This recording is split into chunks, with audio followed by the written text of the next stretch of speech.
नमस्कार। शिक्षा एक ऐसा मंदिर है जहाँ राष्ट्र, व्यक्तित्व और समाज का निर्माण होता है। तो आज हम चर्चा करेंगे भारतीय ज्ञान परंपरा की। यह परंपरा वेदों से शुरू होती है और उपनिषदों और वेद, विज्ञान, गणित, दर्शन, योग और अन्य पारंपरिक पद्धतियों को समाहित किए हुए है। राष्ट्रीय शिक्षा नीति 2020 के तहत इस ज्ञान को पुनर्जीवित किया जा रहा है। तो इसी विषय पर विस्तार से जानकारी देने के लिए हमारे साथ हैं जवाहर नवोदय विद्यालय सोनभद्र के प्रधानाचार्य अंशुमान सिंह। अंशुमान जी, कार्यक्रम में आपका बहुत बहुत स्वागत है। धन्यवाद। भारतीय ज्ञान परंपरा भारत की शिक्षा, प्राचीन शिक्षा का आधार रहा है। तो यह शिक्षा है क्या, और इसकी शुरुआत कहाँ से होती है, और आज क्यों इसकी आवश्यकता महसूस हो रही है? 200 साल की अंग्रेज़ी हुकूमत और गुलामी में जो शिक्षा प्रणाली है उसमें जिस तरह का परिवर्तन किया गया कि शिक्षा का उद्देश्य रटना, परीक्षा पास करना और नौकरी पा लेना, ये उद्देश्य रहा। लेकिन और हुआ क्या कि समय के साथ साथ इस तरह से लोगों के मन मस्तिष्क में जो भारत की इस प्रणाली में जो शिक्षा का उद्देश्य था वो धीरे धीरे बदलता गया, और वह बदलाव इस तरह का हुआ कि लोगों ने ये समझा कि शिक्षा जो है वह मनुष्य के चरित्र का, व्यक्तित्व का निर्माण करने के बजाय शिक्षा जो रोजगार देती है, हमारा जो है भरण पोषण करती है, ये उद्देश्य हो गया। ऐसी स्थिति में एक लंबी पीढ़ी, एक लंबे कार्यकाल के दौरान आने वाली पीढ़ियों में धीरे धीरे ये बातें भर गईं कि भाई शिक्षा का उद्देश्य यह है, मतलब केवल रोजगार पाना और परीक्षा पास करना, रटना, जो कि मैकाले का मेन उद्देश्य था। उन्होंने अपने डॉक्यूमेंट में भी कहा कि हम ऐसी फौज तैयार करना चाहते हैं जो शरीर में मांस, रक्त और हड्डियों से तो हिंदुस्तानी हो, लेकिन उनकी सोच, उनका इंटरेस्ट, उनका तौर तरीका सारा अंग्रेजी वाला हो। तो ऐसी स्थिति में ये जो भारत की परंपरा थी वो साइड लाइन की गई, मतलब धीरे धीरे खत्म होती चली गई, दरकिनार चली गई। और आने वाली पीढ़ियों के दिमाग में ये हो गया कि जितनी भी बौद्धिक सोच है, बुद्धि का विकास होने के साथ साथ जितने अनुसंधान हैं, जीवन जीने की जो पद्धति है, जो ज्ञान है, जो तकनीकी है, वो सब पश्चिम की देन है। और पश्चिम ही एडवांस है, वह ज़्यादा बौद्धिक रूप से, दार्शनिक रूप से हमसे, आपसे ज़्यादा रिच है।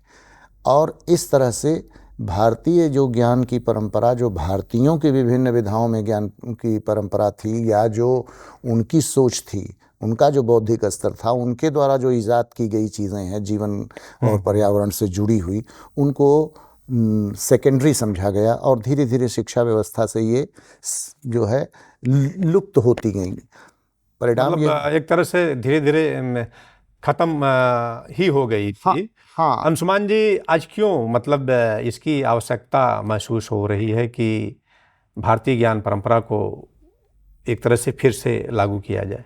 देखिए, हम जैसा कि जानते हैं कि भारत विश्व गुरु रहा है, और भारत की पहचान ज्ञान, विज्ञान, जीवन दर्शन आदि के क्षेत्रों में एक अमूल्य, जिसको कहते हैं अमिट छाप थी, लेकिन समय के साथ सब बदल गई।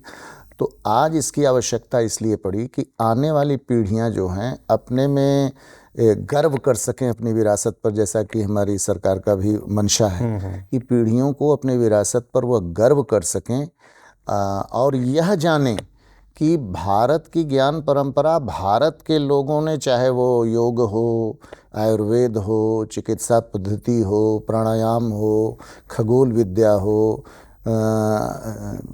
वैदिक गणित हो, ज्योतिष हो, साहित्य हो, दर्शन हो, इसमें भारत का योगदान और जो भारत ने दिया है वो शायद दुनिया में किसी और देशों के द्वारा या किसी महाद्वीप से नहीं प्राप्त हुआ है। और प्रख्यात वैज्ञानिक अल्बर्ट आइंस्टीन ने भी कहा था कि भारत ने हमें अंकन दिया है, जो कि आधुनिक अनुसंधान का आधार बना। हाँ, आज जो कंप्यूटर और सूचना प्रौद्योगिकी है उसके साथ वैदिक गणित को जोड़ा जा रहा है।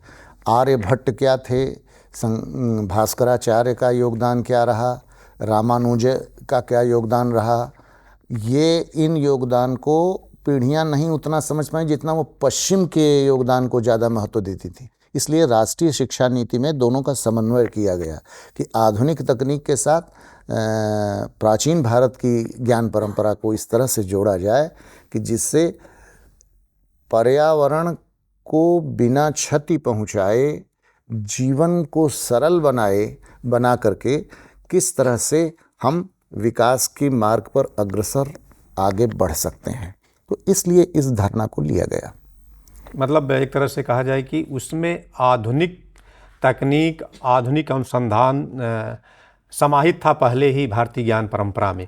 तो जो अभी राष्ट्रीय शिक्षा नीति 2020 है, उसमें हो रहा है कि इस ज्ञान को पुनर्जीवित किया जाए, तो शामिल करने का मुख्य उद्देश्य क्या है?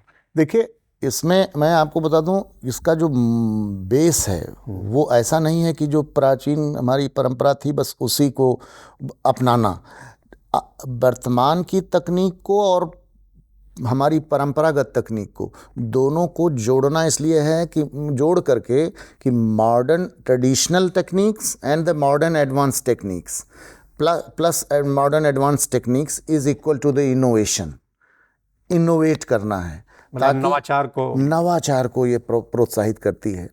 इसके साथ साथ जो है ये जीवन दर्शन, देखिए केवल भारत की ज्ञान परंपरा केवल तकनीक और उत्पादन, जीवन में आर्थिक विकास इसका आधार नहीं होता था। सबसे जो महत्वपूर्ण है वो मूल्यों का निर्माण, मानव मूल्यों का निर्माण, वैल्यू सिस्टम जो है वो हमारा मजबूत करती थी।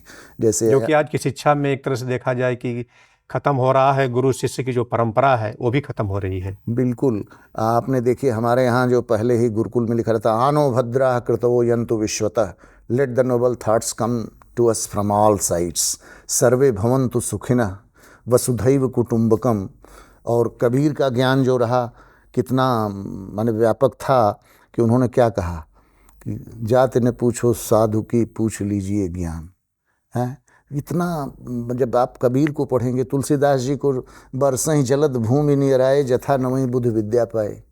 किस ज्ञान में, किस ज्ञान परंपरा में ये इतनी ऊंची वैल्यू की बात कही गई है? बड़ा हुआ तो क्या हुआ, जैसे पेड़ खजूर, पंथी को छाया नहीं फल लागे अति दूर। ये मूल्य जो हैं वो सेंसिटाइज करते थे। इसलिए भारत की शिक्षा का उद्देश्य मनुष्य का निर्माण था, चरित्र का निर्माण था।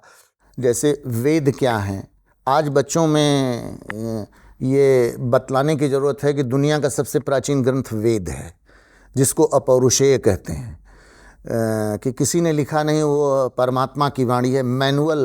वो मैनुअल है लाइफ का।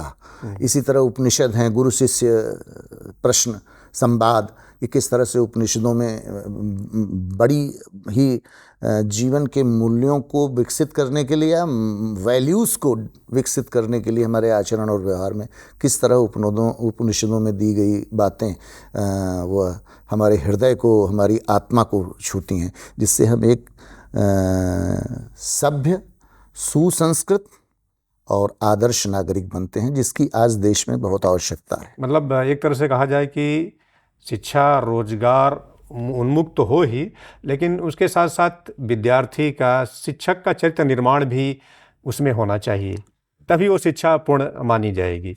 अंशुमान जी, आजकल देखा जाए जो भी युवा हैं, विद्यार्थी हैं, वो प्रोफेशनल कोर्सेज की तरफ ज़्यादा उन्मुख होते हैं, चाहे वो इंजीनियरिंग हो, चाहे वो मेडिकल हो या MBA की डिग्री लेना हो।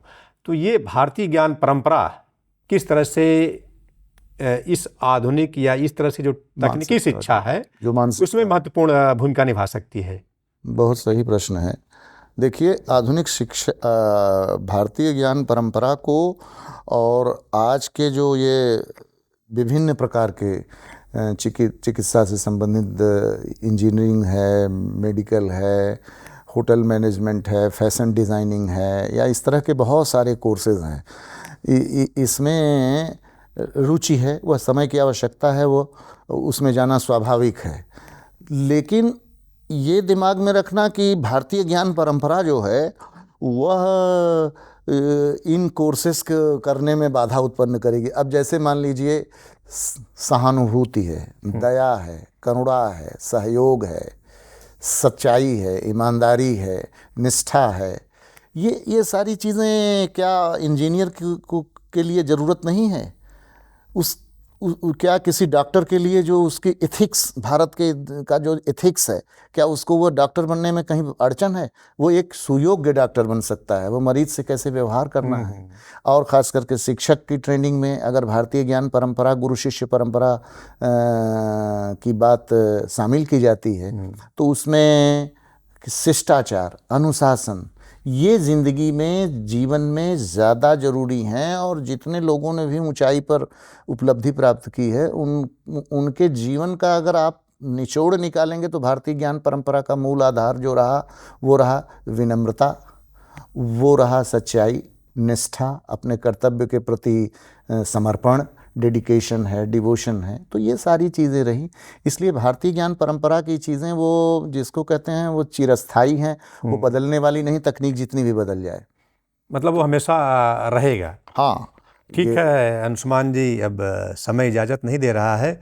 निश्चित ही भारतीय ज्ञान परंपरा एक समृद्ध बौद्धिक और सांस्कृतिक धरोहर है, जिसका वैज्ञानिक, दार्शनिक और आध्यात्मिक महत्व आज भी है।